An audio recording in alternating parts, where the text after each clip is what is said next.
Alright. Welcome back to the apartments, episode 23. I said faithfully, we the best podcast in the apartments. I got my guest with me today, Zion. What's good? Go ahead and get on that Instagram. You did. Follow me at ZionH.24 on Instagram. Email to no2@gmail.com. Download. It will be in the description. Y'all go follow him, boy, and check him out, man. But like I said, man, there been some big trades today. In the 305, the Crib, the Dolphins, they don't make a trade, giving up their third pick to San Fran, and also giving Philadelphia the 12th pick. But it benefits the Dolphins because they have that 6th pick going into the draft, and that's only a month away now, a couple weeks away from now. And I feel like with the Dolphins taking that with the 6th pick, I kind of like it. They're right outside the top 5, so you can still grab Smith out of Alabama, or you can still grab Waddle, depending who drops there. But how you feel about that trade? I think it was a win-win for both of the teams because they show they believe in Tua, but they also could add to their offense because the defense is already set. They already got Xavier Howard on one side, Jones on the other side, and the D line is still young. So you add a receiver's help out Devontae Parker, the offense will be set and get rolling, especially with Tua in the second year. For sure. I like Tua. I think he got a good group of receivers around him, a great offense around him. But let's head to the NFC East. We know who the big, the blue, the Giants. I know you don't like talking about them, but if you look at how they're moving in the free agency, they're building something there, and you got a healthy Saquon coming back, and we seen running backs who came back from a torn ACL. Remember AP from the AP crazy year when he came back. So you know what Saquon coming back. You know what Saquon coming back to. That put a little fear in that Washington franchise. I mean, on our side, I don't think it puts as much fear because our defense is young and ready to go. But I would say they are opening odds, especially when they got that running back. They got that Galladay that they just signed. They also got Jones coming in with his second year. So they should be set right there with Sterling Shepard. And if Evan Ingram steps up to the play at tight end, they might be scary. Especially with that defense. They had a lot of pieces. I'm peeping it. But we still, Washington, I still think we're going to run it back-to-back this year. I know the schedules haven't dropped yet for the upcoming season. I don't believe they did. But if it's any team, you're looking at your schedule, you're looking at them like, okay, if we play this team, it's going to be a tough game. Who you looking at? Matter of fact, I think I seen ours, and I think we got the Chiefs, and I know that's gonna be tough. But of course, I mean, if they haven't replenished all of the offensive linemen, because I seen a lot of things they've been doing with the signings, and I ain't seen a lot of offensive linemen being replaced. I think they got a couple, but I think our D-line, if they get to the quarterback like the Buccaneers did in the Super Bowl, we can take care of business that game.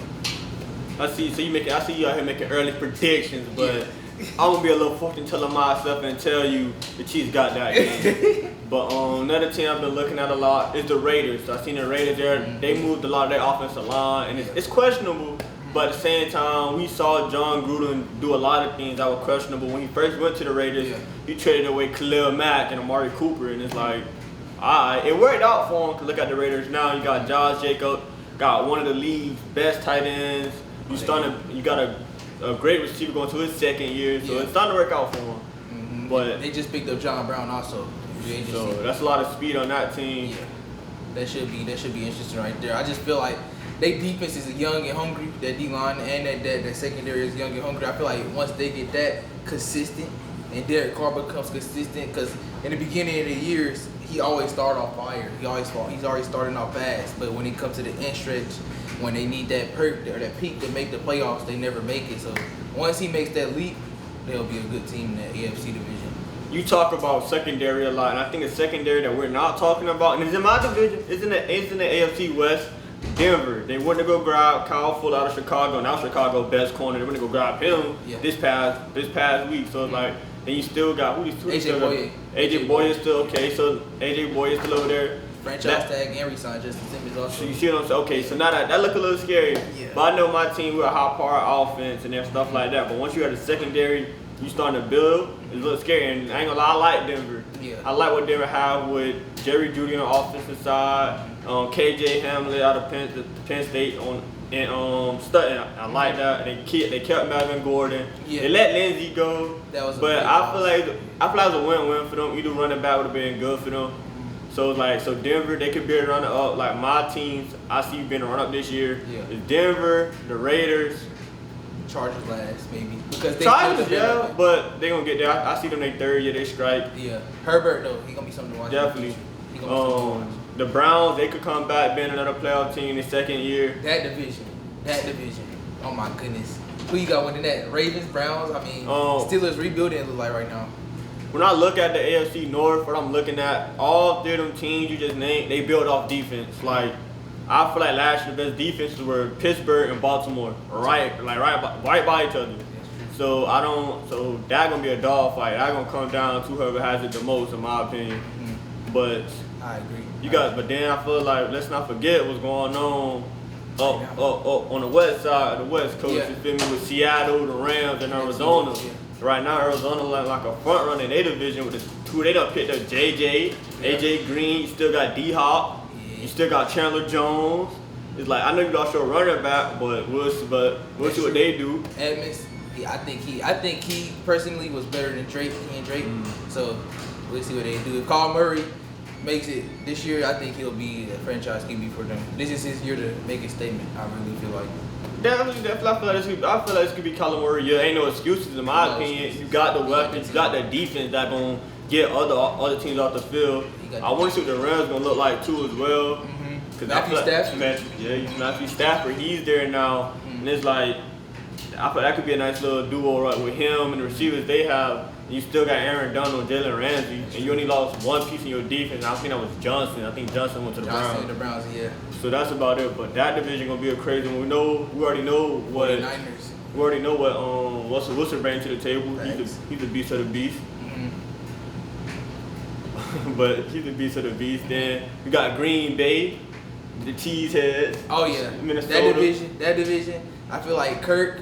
Now that he's got a little bit more young talent again, he has no excuse. I feel like, but you got Aaron Rodgers. He's a bad man, like Stephen A. said. He's a bad man. Sure, for sure. And the Bears, Andy Dalton. I just don't like it, but we got to look. Bad. Okay, I'm not.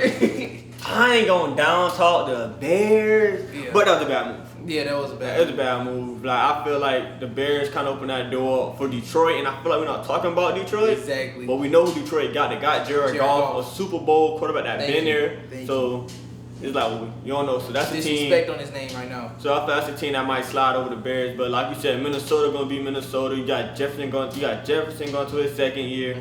They lost Kyle Rudolph, but I know they could find another tight end. They got Irvin Smith from Alabama. They got him, and then they picked up Patrick Peterson.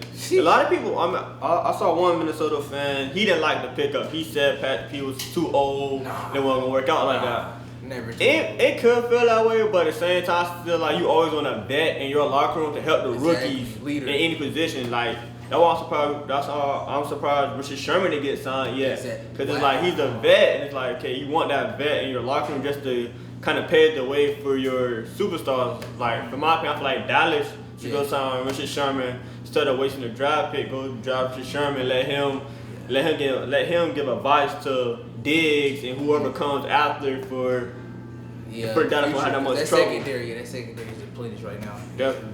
Especially I don't understand when they signed Jordan Lewis. They re-signed him. I don't understand that. That wasn't a good pickup for Dallas.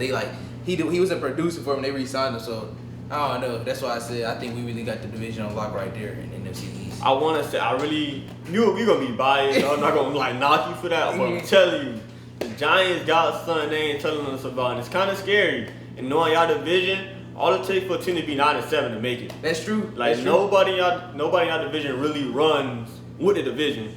It'd be 9-7, 8-8, maybe 7-9 depending. True, but on paper, you can't tell me if we play to our full potential that we're gonna be a beast. Everybody in the division, we could be one of the best. On paper, I'm taking the Giants. On paper, I take the Giants.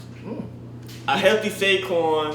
Two good top 15 receivers, a tight end that could play ball, and Daniel Jones. That's the main spot right there. I gotta take the Giants. I feel like now if he plays to a full potential QB, I think it will be the division. But if he doesn't play the Pollard, I feel like we got a division.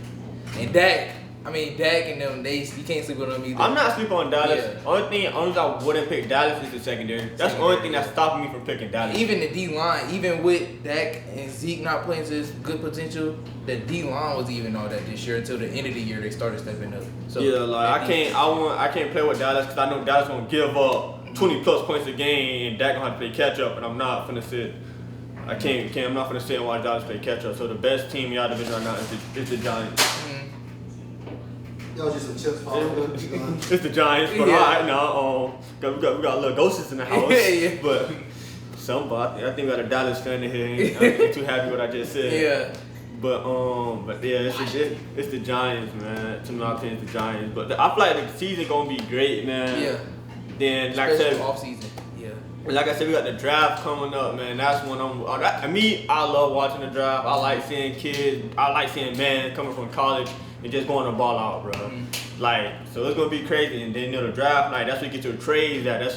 That would really start to shake up at a little bit. Like, okay, who getting traded tonight? Who finna get traded here? It's a lot of firepower in this draft. Right now, everybody's making mock drafts. Like, who gonna go here? Who gonna go there? Only pick that's like really solidified is Trevor Lawrence to Jacksonville. I don't think nobody has changed that yet. Every mock draft house I've seen, he's been there. Like, he's going to Jacksonville. But that number 2, that number 3, it been tossing up right now. Especially with the trade today, like the Jets, they could take either the offensive lineman out of Oregon, or they could take Zach Wilson out of BYU, and it's like Fields. What I found out today off of news, ESPN news, is the coach from the 49ers the defensive coordinator is the new Jets head coach. So to make them mad after the 49ers traded up the 3rd pick, he could make them mad and take Fields. If the 49ers wanted Fields, they might have to settle. But I don't think the 49ers taking no quarterback. No? I think the 49ers are banking on the dude from Oregon, man. I think they're banking on him, and they're gonna rebuild our